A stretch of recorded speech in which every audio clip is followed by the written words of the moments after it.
এক একটা সিরিয়ালে মোটামুটি 30-40 বার তো হয়েই যায়। তো জানি না, মানে কাউন্টলেস। নিজেকে কোনের সাথে অন্যরকম ভাবে দেখার ইচ্ছা রয়েছে নাকি? এই একই সাজ সেজে সেজে আমার এখন বোনের সাজ দেখে ভয় লাগে, আমার ভালোই লাগে না, আমার সব থেকে খারাপ লাগে আমার বোনের সাজ এখন। আজকে তোমার বিয়ের সাথে জমজমাট মারপিট হচ্ছে, তোমাকে তো পার্টিসিপেট করতে হচ্ছে না, এনজয় করছো কতটা? হ্যাঁ, এতক্ষণ এর আগের হাফটা পুরোটাই আমার আর পুলস ব্যাপার ছিল। গোড়া চাঁদ এসে গেছে, এবার নিশ্চিন্ত, একটুখানি দায়িত্ব এবার ও নেবে, ওকে মারপিট করবে, আমাকে রক্ষা করতে এসেছে। তো এরকম মিলেমিশে যদি একটা হাফ আমি একটা হাফ ও এরকম করে করি তাহলে বললাম মনে হয় আমাদেরও কাজটা একটু রিল্যাক্স হয়, আর অডিয়েন্সও দেখতে চায় যে গোড়া মারপিট করে আমাকে উদ্ধার করে নিয়ে যাচ্ছে। আচ্ছা, নিজে কখনো এরকম মারপিট করেছো রাস্তাঘাটে? কখনো না তুমি তো গো, লক্ষ্মী মেয়ে, না না আসলে না, আমরা তো একদমই জানি। এরকম এরকম মারপিট আমরা কোথায় কেউই করি না গো, এরকম রাস্তাঘাটে কেউ মারপিট করি না। আর প্লাস তো এখন তো দেখছি তোমাকে নিয়ে একটা খুব একটা সিকোয়েন্স চলছে, মানে কিভাবে কি হলো ব্যাপারটা? পুলস তো মানে আমি তো বেসিক্যালি অদ্বিতীয়, রূপমঞ্জরি তো নেই, হুম। এখন সেটা রিভিল হয়েই গেছে। তো পুলস্তর সাথে আমার আগে একটা প্রেমের সম্পর্ক ছিল, কিন্তু পুলস এখন ভীষণভাবে ইনসিকিউর হয়ে গেছে, ও এখন আমাকে বিয়ে করতেই হবে। আর যেহেতু আমাকে গোড়াও এখন আর কি ডিচ করেছে, বলেছে যে না, আমি তোমাকে বিয়ে করে নিয়েছো ইটস ওকে, বাট আমি তোমাকে কখনো ভালোবাসতে পারবো না বা স্ত্রী মর্যাদা দিতে পারবো না। তাই এখন পুলস তো ভেবেছে যে আলতো আর কি ওকে প্রোটেক্ট করার নেই, তো এই সুযোগে আর কি অদ্বিতীয়াকে নিজে করে নেবো। তো এই জন্যই আমাকে জোর করে এখানে বিয়ে করতে এনেছে, এবং সেখানে গোড়া আসছে, গোড়া এসে আমাকে এখানে উদ্ধার করে নিয়ে যাচ্ছে। পল্লবীদি হোলি কেমন কাটলো? হোলি খুব একটা খেলি না, জেনারেলি হোলি খেলি না। তবে ওই বাবা মার ছবিতে আবির দেওয়া আর ভগবানের পায়ে আবির দেওয়া এইটুকুই। বা তাছাড়া হোলি খেলি না। এখন যেটা হয় যে কাজ থাকলে রেস্ট তো একদম হয় না, বা বাড়িতে সময় দেওয়া হয় না, তো সেটাই করলাম, সেটাই সব থেকে বেশি মজা।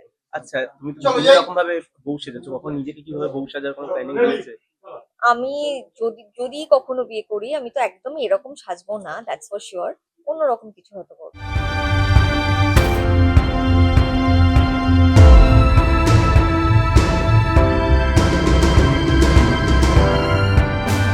বউয়ের বিয়ে হয়ে যাচ্ছে, এটা একটা অদ্ভুত রকম একটা ফিলিং। প্রায় বিয়ে হয়ে যাচ্ছিল কিন্তু হতে দিইনি, আটকে দিয়েছি, এই ব্যাপার আর কি। আর হ্যাঁ, দ্বিতীয় বউ সে তো অবস্থার চাপে হয়ে গেছে, যদিও গোরা ব্যাপারটা একদমই চাইছিল না বা এখনো মেনে নিতে পারেনি, কারণ গোরা এখনো যে কোনো ভদ্র পুরুষের মতন নিজের প্রথম বউয়ের প্রতি অনুরক্ত। তো এবার দেখা যাক গল্পে কি হয়। এবং লোকজনের কাছে খুব গালাগাল খাচ্ছি আমি যে কেন প্রথম বউয়ের প্রতি তুমি এখনো অনুরক্ত, হ্যাঁ পরস্ত্রীর দিকে নজর দাও, কিন্তু গোরা এখনো আমি 2 দিন আগে ছুটিতে বাড়ি গেছিলাম, এবং সেখানে যাদের সাথেই দেখা হচ্ছে তারা আমাকে একটাই কথা বলছে, কেন রে ভাই প্রথম বউ তো হয়ে গেছে এবার। ঠিক আছে, দেখছি, ভেবে দেখছি ব্যাপারটা। তুমি তো একদম প্রপার হিরোর মতো ঢুকে বিয়ে আটকে দিয়ে একদম ছুরি মানে সুইসাইডও আটকে দিয়ে একদম প্রপার মারপিট করলে। হুম হুম। সিকোয়েন্সটা কতটা এনজয় করলে? সিকোয়েন্সটা আজকে একদম এনজয় করিনি, অন্যদিন তাও অ্যাকশন সিকোয়েন্স গুলো করতে ভালো লাগে। আজকে আমার একটু মাসল স্টিফ হয়ে গিয়ে আর কি কোমর ভাঙা দশা চলছে। তো সেই অবস্থায় নড়তে চড়তেই মানে এই সোজা হয়ে ঠিক আছে, একটু মাকাটাড়া হতে পারছিলাম না। তো তার মধ্যে যতটা করা যায় আর কি, ব্যথা চেপে নখ মুখ খুঁচিয়ে আর কি। হেসে ফেলছিলে তো অনেকবারই, সে তো এখন দেখছিলাম। কি করা যায়, শুটিং এর মধ্যে অধিকাংশ সময় আমরা দাঁত কেলিয়ে অবস্থাতে থাকি, খালি ক্যামেরাটা অন হলে আমরা সিরিয়াস হই। আর এই স্পেশাল শুট গুলো কতটা এনজয় করো? এই স্পেশাল শুট মানে তো চাপও থাকে না অনেকটাই? প্রেশার থেকে প্রচন্ড এনজয়, অবভিয়াসলি মনে হয় যে একটু অন্যরকম কিছু হলে ভালো লাগে, কিন্তু তার মধ্যেও যেটা হয় আমাদের তো একটা ওই ফিক্স টাইমের মধ্যে সবটা শেষ করতে হয়, আর রোজকারটা রোজ ডেলিভারও করতে হয়। তো ফলে তখন খুব প্রেশার যায় আর কি। সেটটাকেও একদম অন্যরকম ভাবে হ্যাঁ দেখছো, হ্যাঁ হ্যাঁ হ্যাঁ জাঁকজমক হ্যাঁ হ্যাঁ, একদম বিয়ের সেট মতো। পাল্টে গেছে আর কি পুরোটাই, ওটা মাঝে মধ্যেই হয় আমাদের গল্প যেরকম আর কি। এই আজকে ড্রয়িং রুম ছিল, কালকে একটা মন্দির হয়ে গেল, পরশুদিন আজকে বিয়ে বাড়ির ম্যারেজ হল হয়ে গেল, তো মন্দির হয়ে যায় অন্যরকম একটা, তো এগুলো তো চলতে থাকে। হোলি কেমন কাটে? হোলি খুব ভালো কাটিয়েছি পুরনো বন্ধুদের সাথে, আমাদের এই প্রজেক্টের আমাদের টিমের সাথে, সবার সাথেই খুব এনজয় হয়েছে, একটু বাড়াবাড়িও হয়েছে, বাট ভালো হয়েছে। ভাং খাওয়া হয়েছে? হ্যাঁ, আমরা এখানে সবাই মিলেই ভাং খেয়েছি আর কি। আর এখানে ভাং বাদুড়েরও? বানানো হয়েছিল আমাদের শুটিং এর শেষে, লোকজন ভাং খেয়েছে, কয়েকজন একটু পাকামো মেরে বেশি খেয়ে উল্টে গেছে। মানে ঈশ্বর দর্শনও করেছে। কেউ কেউ টাইম লাইন মানে ফুলমুরারির সিচুয়েশনে পৌঁছে গেছিল, ওই যে একজন দাঁড়িয়ে আছে ফুলমুরারি পৌঁছে যাওয়ায়, তো অনেক কিছুই হয়েছে। আর বাদুড়েরও? ছোটবেলায়? বাদুড়ের রং এখন আর খেলা হয় না, যদিও কেউ একটা বেটা মাথায় দিয়ে দিয়েছিল আমার, আমি পরের দিন শুটিং এ এসেও দেখছি প্রপার সেই মেকআপ দিয়ে একটু ঢাকতে হয়েছে। এখন আর বাদুড়ের রং নেই, ছোটবেলাতে খেলা হতো আর কি। হাতে তো রং, মানে লোকে তো ভাবে এখনো হোলি বোধহয় খেলছে না, হ্যাঁ কেন হ্যাঁ, বলো এই দেখে মনে হচ্ছে এটা রংটা কেন? হচ্ছে, এটা রং না, এটা হচ্ছে আমার রক্ত। রক্ত। বউয়ের বিয়ে বা আটকাতে অদ্বিতীয়ার আমি জন্য রক্ত। রক্তদান করেছি আজকে। আচ্ছা, আরেকবার বলে দাও কি হচ্ছে এবং নতুন কি চমক আসতে চলেছে? নতুন চমক কি আসতে চলেছে সেটা বললে আমাকে সবাই এখানে মিলে পেটাবে, ওটা লোকজন আপনারা টিভিতেই দেখুন। আর যেটা ঘটছে যে যথারীতি যা হয়েছে যে এই ঝামেলাটা হওয়ার পর আমি অদ্বিতীয়াকে সবটা বলে দিতে বাধ্য হয়েছি যে ও আমার রূপমঞ্জুরি নয়, আমি রূপমঞ্জুরিকে এখনো ভালোবাসি। তো ফলে সেও যে কোনো আত্মসম্মান মেয়ে মহিলা বা মানুষ হলে যেটা হয় সেরকম জায়গায় সে অবভিয়াসলি থাকতে চাইবে না, এবং সে চলে যাওয়াতেই যেটা ঘটেছে বিভিন্ন বিপদ আর কি, তার বাবা সুশোভন স্যারকে ওষুধ খাইয়ে অসুস্থ করে দেওয়া থেকে ওকে জোর করে বিয়ে করার চেষ্টা করা হচ্ছিল, সেটা আমি গিয়ে আবার আজকে আটকেছি 3 সাধুর বকুনি খেয়ে। তো এই এই হচ্ছে গল্প। আর নতুনের পরে অবভিয়াসলি বাড়িতে আসার পর তো আরো অনেক কিছু ঘটবে, সেটা জানতে হলে দেখতে হবে জি বাংলা সোম থেকে রবি সন্ধ্যে 7:30 মন দিয়ে। আর শুধুমাত্র টিভিতে বা জি5-এ, ফেসবুকের এই যে পাইরেটেড এডিশন এগুলো দেখা বন্ধ করুন, খুব প্রয়োজন ওটা।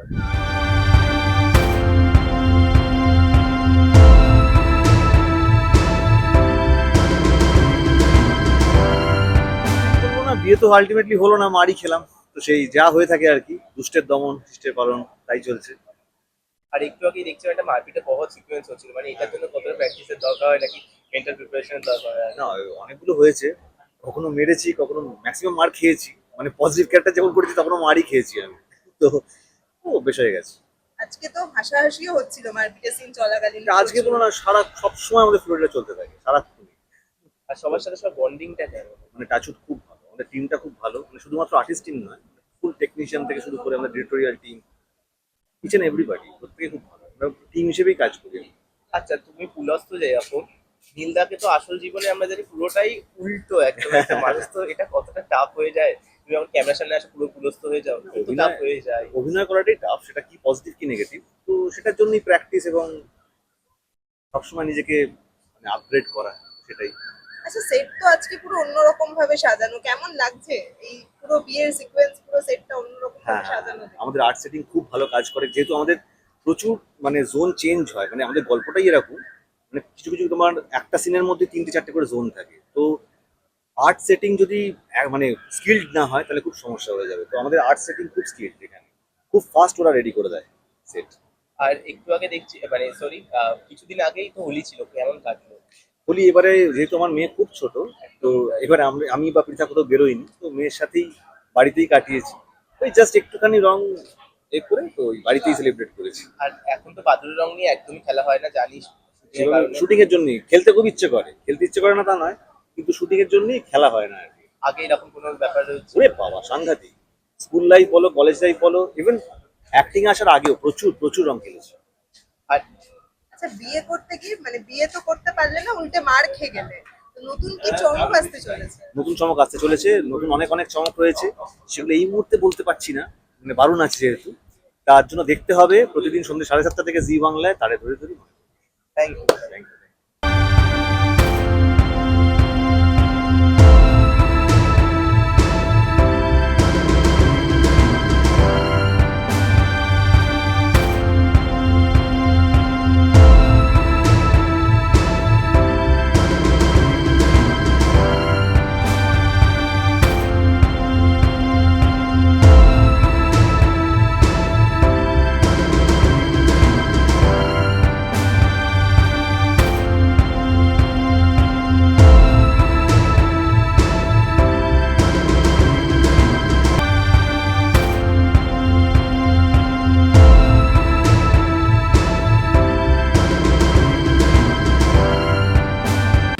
টলিউড ফোকাস কলকাতা চ্যানেলটি আপনাদের ভালো লেগে থাকলে লাইক করুন, সাবস্ক্রাইব করুন এবং আপনাদের পছন্দের ভিডিওটি অবশ্যই শেয়ার করুন।